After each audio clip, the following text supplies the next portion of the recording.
saya baru dikasih tahu tadi Pak Prabowo bahwa koalisinya namanya Koalisi Indonesia Maju. Tentu saya akan lapor ke partai bahwa perkembangannya sudah berubah, berarti KKIR dibubarkan dong. Nah, saya nggak tahu, saya akan lapor ke partai dulu. Saya nggak tahu, makanya saya baru dikasih tahu. Apa? Oh, nggak terlalu penting itu. Yang penting saya harus mempertanggungjawabkan ke partai saya.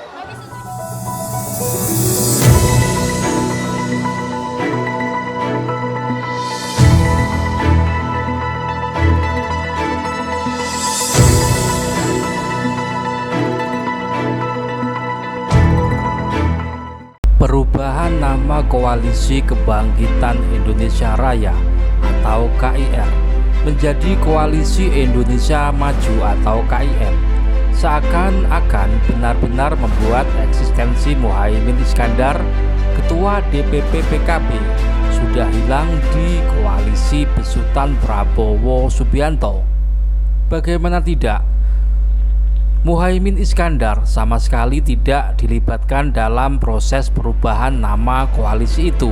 Padahal Muhaimin Iskandar merupakan mitra koalisi pertama yang memberikan support mental ke Prabowo Subianto sebagai calon presiden. Seakan Muhaimin menjamin bahwa Prabowo akan bisa menjadi calon presiden.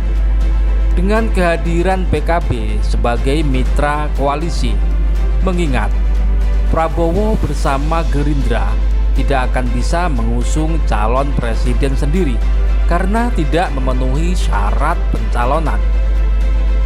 Saat Muhaimin Iskandar bermanuver dengan partai lain atau dengan calon presiden di luar Prabowo, berkali-kali Prabowo Subianto mengingatkan Muhaimin Iskandar bahwa PKB telah memutuskan untuk berkoalisi dengan Gerindra.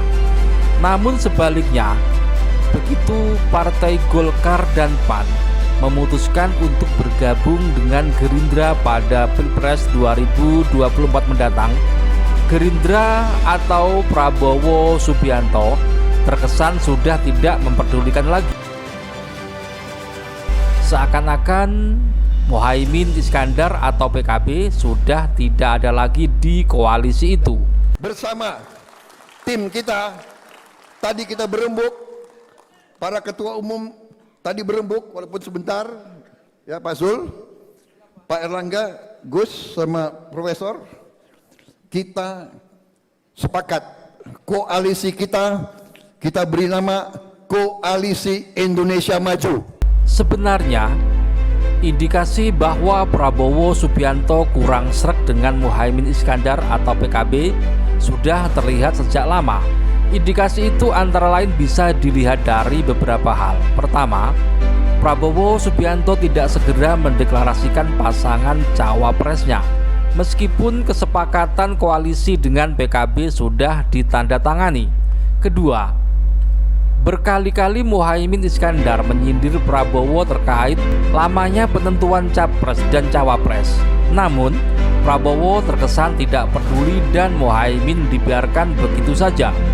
Ketiga, konflik antara PKB dengan PBNU dan Yeni Wahid seakan menjadi alasan kuat Prabowo untuk mengabaikan Muhaimin Iskandar. Puncak pengabaian, pembiaran, kesan tidak mengaku eksistensi PKB atau Muhaimin Iskandar ini terlihat jelas saat pengubahan nama koalisi dari Koalisi Kebangkitan Indonesia Raya atau KIR menjadi Koalisi Indonesia Maju atau KIM yang dilakukan menjelang ulang tahun PAN. Pertama, Muhaimin Iskandar sama sekali tidak diberitahu sebelumnya bahwa nama koalisi akan diubah, sehingga saat diumumkan perubahan nama koalisi itu, Muhaimin Iskandar terkejut. Kedua, Muhaimin Iskandar sejak awal sudah dijadwalkan untuk hadir pada acara itu.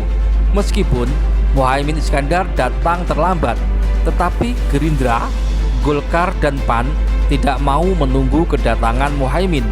Ketiga, pengubahan nama itu terkesan kuat, sengaja meninggalkan Muhaimin Iskandar.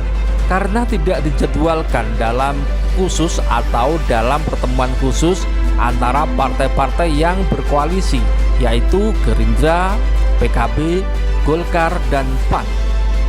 Melihat indikasi ini, hampir pasti Muhaimin Iskandar tidak mungkin akan digandeng sebagai calon wakil presiden bergandengan dengan Prabowo Subianto, karena eksistensi Muhaimin Iskandar atau PKB di dalam koalisi Indonesia Maju sudah diabaikan, seakan-akan sudah tidak ada.